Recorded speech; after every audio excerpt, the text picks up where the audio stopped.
just him, for a visa irregularity.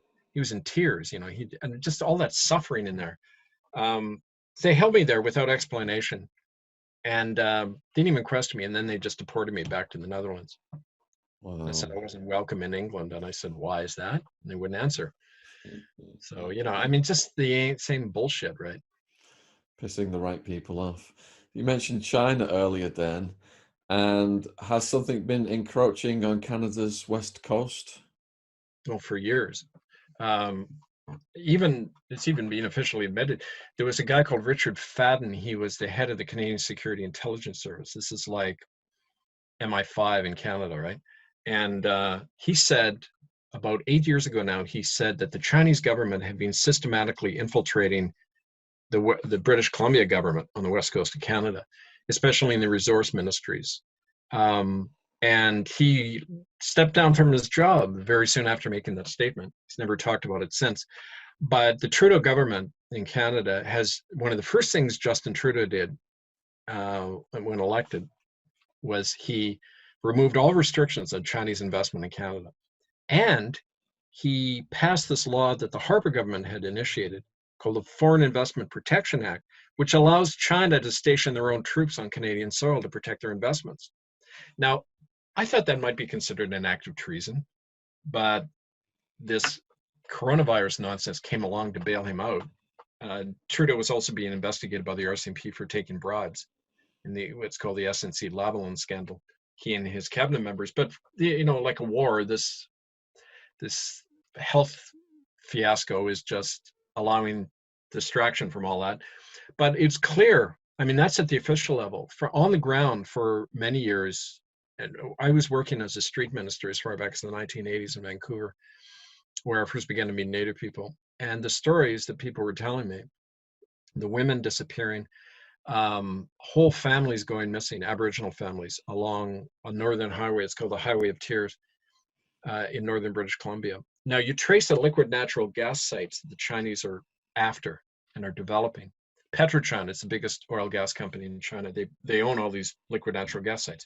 It's on almost direct track of where all these people are going missing, because they're like the British did before them and the Americans. They just terrorized natives off the land using their own chiefs, right, to get the resources, traffic them in the process. It's interesting. One of the Chinese generals responsible for organ trafficking in Chinese prisons was sitting on the very board of directors of one of these liquid natural gas companies. And George Brown, a Aboriginal RCMP officer, told me in our own investigations, he said the first reports showed that these bodies being found were missing organs. And again, that was swabbed out of the police reports and the media, right? But it's going on as we speak. And a lot of the Native people who you meet on the street, the homeless, the young prostitutes, they're all refugees from their own reservations. They've been terrorized off their land. They all have these stories, every single one of them. The same stories from different people who've never met, right? And so it's incontrovertible evidence, right? But it's like, I don't know, it's kind of like the lone gunman thing with Lee Harvey Oswald. Everybody knows he couldn't have done it, and yet that's still the official story, right? You know, and it's the same with any crime of state and church or whoever. I'd just like to add to that then. I know someone who works at BP, and that person told me off the record exactly what you just said. If the resources are there, they just terrorize the people off the land with the cooperation of the government and the local law enforcement, and they don't move, they just kill them. So you mentioned about the trafficking of organs from prisoners in China. I've heard about that over the years. Could you just explain to the viewers exactly how that works, please? Well, it isn't just China. They've just kind of elevated to a whole industry, but there's certain groups like Falun Gong, religious dissidents. The Muslim population in China is also targeted, and certain organs are very lucrative. Eyes, lungs, kidneys. I mean, just everything. There's a big market for, just like there are for babies, right? So, according to accounts I've read, and I'm not sure how trustworthy the official accounts are because they're sponsored by other governments, and I don't trust government reports of any kind because everyone's got their axe to grind. But independent accounts from journalists and others have shown that people go into these they're military prisons run by the People's Liberation Army, and they never come out again. But their organs. This one reporter got as far as talking to the guys who would drive the truck in and out with the refrigerator van that took the organs out, and so it's pretty documented, and it's it it's just kind of the epitome of our culture where everything is for sale, right?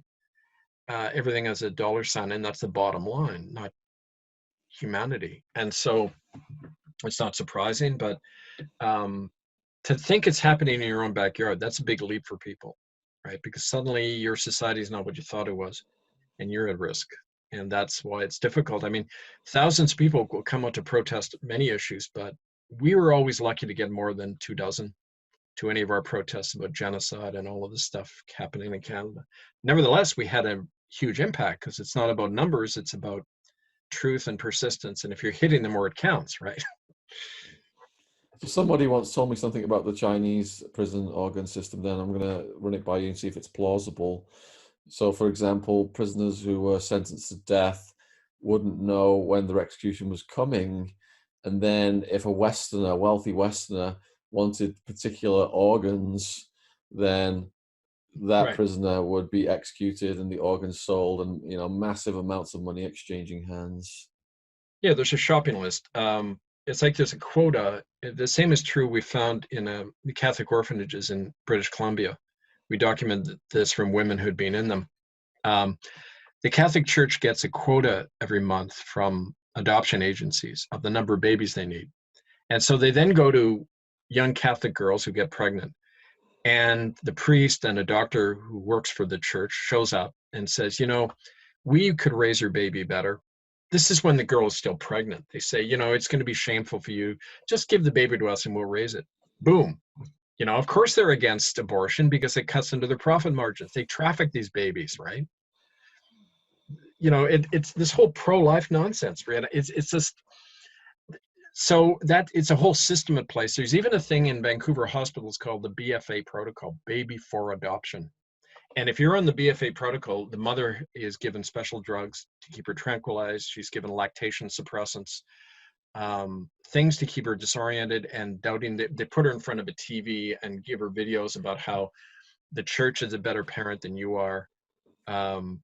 Just total brainwashing. So they relinquish their baby. They're not even allowed to hold the baby after birth. They're just whisked away to whoever, right? And it's a big child trafficking industry, right? And the Catholic Church is one of the biggest, criminal elements in this whole thing, right? That's exactly what happened with my mom. Her mom was jilted. She just before the wedding, and she was pregnant, and the Catholic Church just said no. In this, day and age, a single mother can't have a baby. That's so shameful. Blah blah blah.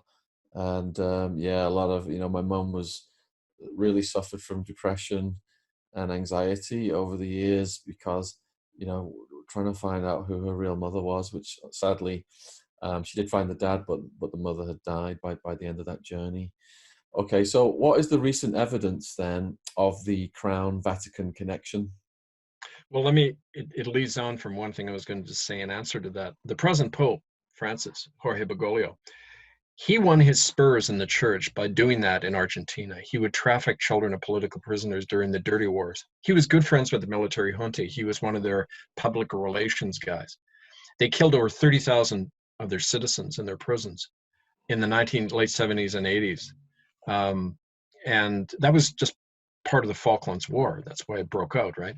But Bergoglio went from being a priest to the head of the whole Jesuit order in Argentina in 12 years because he was trafficking children out of the main cathedral in the Plaza de la Mayo in Buenos Aires. And we've had nuns and priests coming forward describing that. And the Catholic Church did the same thing in Spain under the Franco dictatorship. I spoke to people in Barcelona they were adults now, but as children, they had been taken because their parents were in Franco's prisons. And they were killed, but the kids were taken and raised as loyal little fascist Catholics, right? And they too can't find their parents now because the church has destroyed all the records. They made hundreds of millions of dollars out of this, and they've never been held to account. One of the judges in Spain who helped us, his name's Baltasar Garzon, he got thrown out of the judicial bench because he tried going after the church about all the stuff. So it's like it's ongoing. And when you're talking about the present Vatican Crown connection, it's like I mentioned this already to some degree.